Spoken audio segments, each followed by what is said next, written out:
Mais je voulais quand même rappeler que nous nous sommes déplacés jusqu'à Singapour. Le monde vous regarde. Nous sommes à Kolwezi, qui est la capitale mondiale du cobalt. En disant que cette mesure empêchait à la province d'avoir certaines ressources.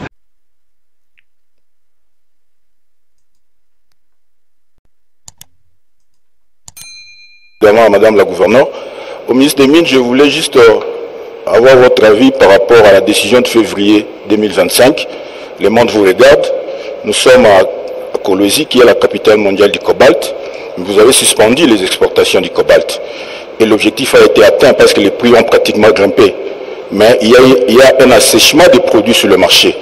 Lorsque nous étions ici avec la Première ministre il y a quelques semaines, les élus provinciaux m'ont interpellé en disant que cette mesure empêchait à la province d'avoir certaines ressources. Qu'est-ce que vous pouvez donner comme réponse, y compris à ces élus provinciaux? Alors, la question que M. Faustin pose est effectivement une question très attendue, surtout la réponse est très attendue dans, je dirais, sur le monde du cobalt, de manière générale. Vous devez d'abord savoir que cette mesure est une mesure, comme vous l'avez rappelé, qui pénalise au départ la République démocratique du Congo. Pourquoi? Parce que en suspendant les exportations de cobalt depuis le 22 février 2025, nous nous privons des revenus générés par cette ressource. Mais pourquoi en arriver là? Et c'est là vraiment le point. Et nous avons pris avec l'autorité de régulation et commercialisation des minerais stratégiques cette décision difficile qui a été, je dirais, présentée au président de la République. Et cette décision difficile de nous priver de ce revenu, d'abord une décision de souveraineté nationale, ça doit être compris surtout par l'ensemble du monde extérieur. Vous devez savoir que nous produisons 70% du cobalt mondial. Aujourd'hui, c'est vrai que l'on voit des réalisations ici, mais il vous suffit d'aller voir les sièges de ces grandes entreprises à l'étranger et vous comprendrez pourquoi la République démocratique du Congo est un tout petit peu flouée quand même par rapport à cela.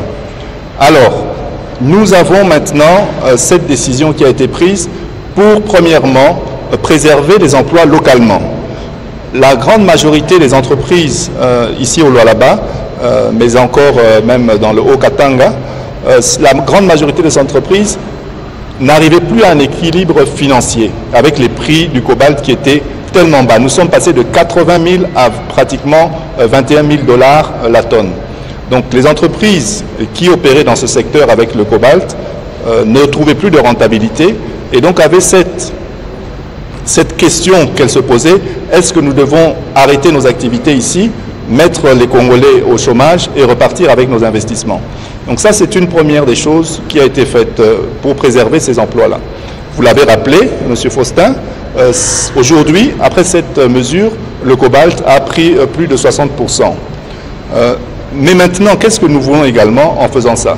Nous ne sommes pas simplement à la recherche d'un meilleur prix, nous sommes à la recherche justement de pouvoir être un pays qui ne soit plus un pays qui exporte des produits bruts, mais surtout un pays qui fait de la transformation locale.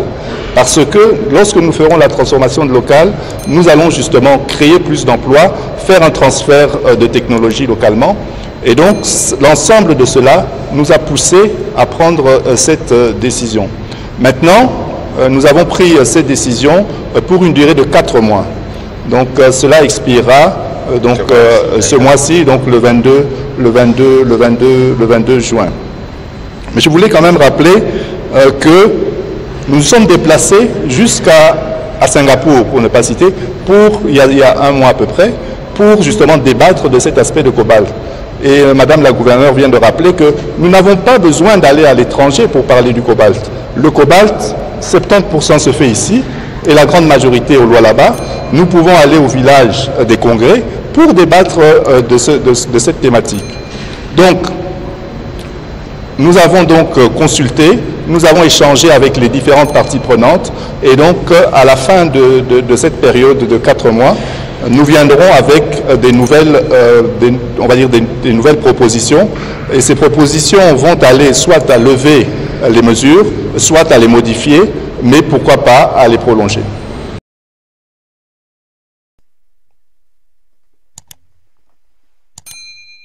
Top Chronique TV, c'est votre chaîne sur YouTube. Abonnez-vous.